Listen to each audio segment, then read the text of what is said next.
قرآن کریم کی اللہ سورة انفال وَاتَّقُوا فِتْنَةً لَا تُصِيبَنَّ الَّذِينَ ظَلَمُوا مِنْكُمْ خَاصَّةً وَاعْلَمُوا أَنَّ اللَّهَ شَدِيدُ الْعِقَابِ ویرے گیا دا آغا مصیبت او دا آغا فساد او دا آغا شرنا چی نبرسیگی وادی آغا کسانو تا چی آغای ظلم کڑی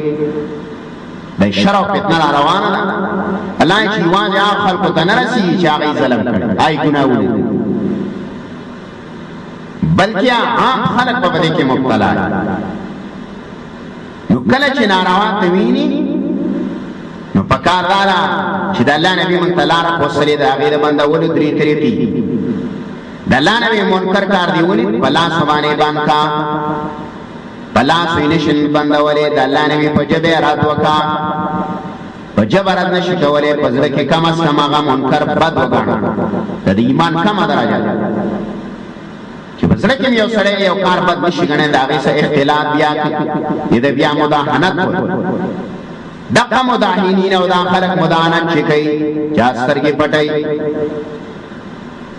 دا گناہ پا کاروان دا غیمق کی گناہ کی دا گور کی گیا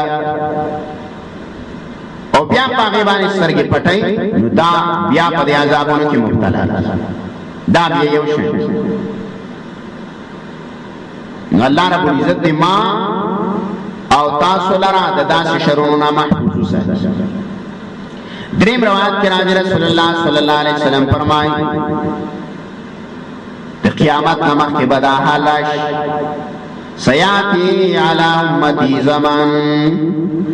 نزدی را زمان پو امتبانی یو دور را روان دی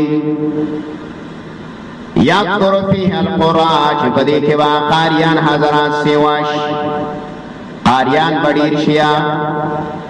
وَيَقِلُّ فِيهِ الْفُقَهَاءُ او پدې کې با علماء کم شي وَيُقْبَضُ الْعِلْمُ او علم با قبضه کړي شي علم با واغستلی شي دا سلور روان دی د الله نبی ویا زما امت کې به قاریان ډیر شي بی عمل قاریه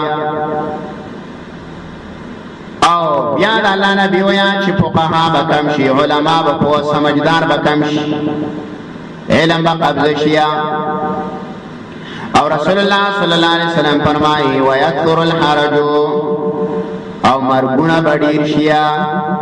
بل آیت کې راځي د الله نبی وی حرج به سواش صحابه مل حرج یا رسول الله د الله پیغمبر حرج ستوي د الله پیغمبر القتل مرګونه به بیا رسول اللہ صلی اللہ علیہ وسلم فرمائے ثم یاتی من بعد ذالک زمان بیا بعد دین رست یو بل دور راش یقرأ القرآن رجال من امتی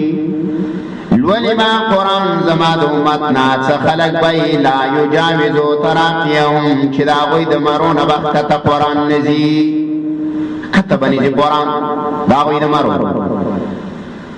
ثم یاتی من بعد ذالک زمان بیا براشد دین رست یو بل دور یجادل المشرکو باللہ المومنات فی مثل ما یقول جب گڑے وکیا مشرک سڑے دا مومن سرا پا آغت سکی چی سنگ مومن وائی دلیلو نا وپیش کی پا دلیل پر سر لانجے مشرک سڑے دا مومن دا سی بڑاڑش اور دا اللہ نبی کو فرمائے چی قاریان بڑیش